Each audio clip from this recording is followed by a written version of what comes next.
Alright, so the last video we put up, talking about, I was answering a bunch of fan mail and stuff like that, and looked like an overwhelming request for a show was another budget baller show. So I kind of had my way of going with it, and then I don't know, I'm gonna open this up to you guys really quick. Now I know I said I do a video every single Friday. I'm actually gonna do a request video about the budget baller show first, and then I want to see the direction that everybody wants me to go in with this video. I mean, I have my idea, but I want to find out what yours is. You know, are you looking for you know, quick reviews on entry-level guns, like starting from like 50 bucks up to like $200? Is that what you're really looking for? Or are you looking for upgrades on entry-level guns, you know, salvo, you know, TM4, you know, BT4, I mean, you know, all the entry-level guns, the BT ER3, stuff like that. I mean, are you looking for upgrades? I mean, you know, I'm trying to figure out what direction that people want to go with the Budget Baller show.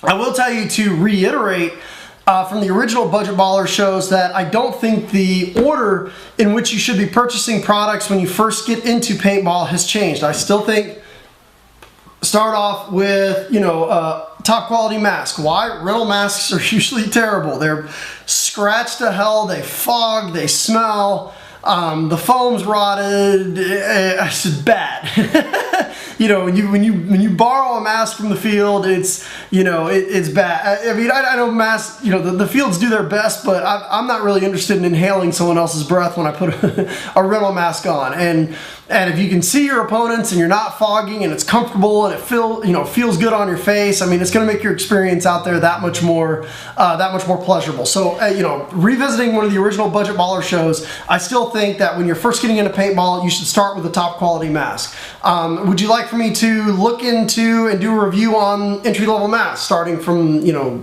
$20 all the way up to 80 bucks, and do that? I still think that after the mask, the next thing to get is going to be the loader. Okay, even if you put this on a rental gun, if they're using vertical feed rental guns, I know some of them still use the elbows and stuff like that, but at least if you get a top quality loader, you're not going to be chopping paint through their guns. So I still think that the loader is the next thing to get.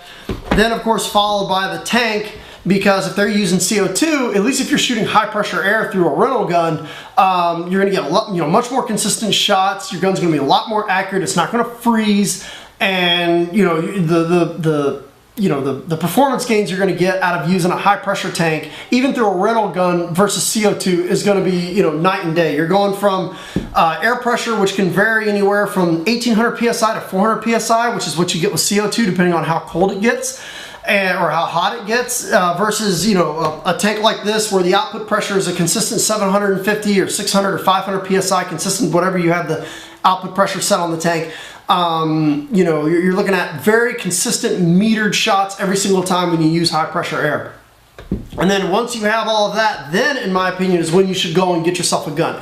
Because if you've got a good loader and you've got a good tank, you know, even on a basic gun, even a Spider or an Azodin or an ER3 or even a Tipman, if you've got those basic things, or even a BT4, if you've got a good loader and a good tank, even on an entry-level cheap gun, bottom of the barrel gun, the gun's going to shoot pretty good. Okay, it's going to be consistent, you know, pretty consistent over the chronograph. It's not going to chop paint because it's got a good loader on it. So, you know, CO2 and a shake and shoot loader like a VL200 on an Ego, you know, isn't going to shoot as good as a high pressure air and a good loader on a Spider. So, I don't think the rules of Budget Baller, you know, or my guidelines of Budget Baller has really changed throughout the years. I still think mask, loader, tank, then gun is the way to go as you're building up your paintball gear bag. But, you know, I feel like if I just went into this video without really opening it up to questions, I feel like I'd be missing something. So please, post your comments below of what exactly you'd like to see on a Budget Baller show. Now,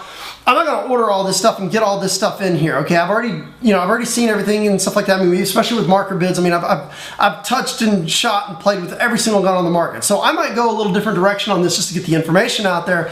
I may take you through some of the websites that you know, that are lucky enough to sponsor Tech PB, such as ANS Gear, Zephyr Paintball, Paintball Gateway, Critical Paintball, all Shop for Paintball, all great sites.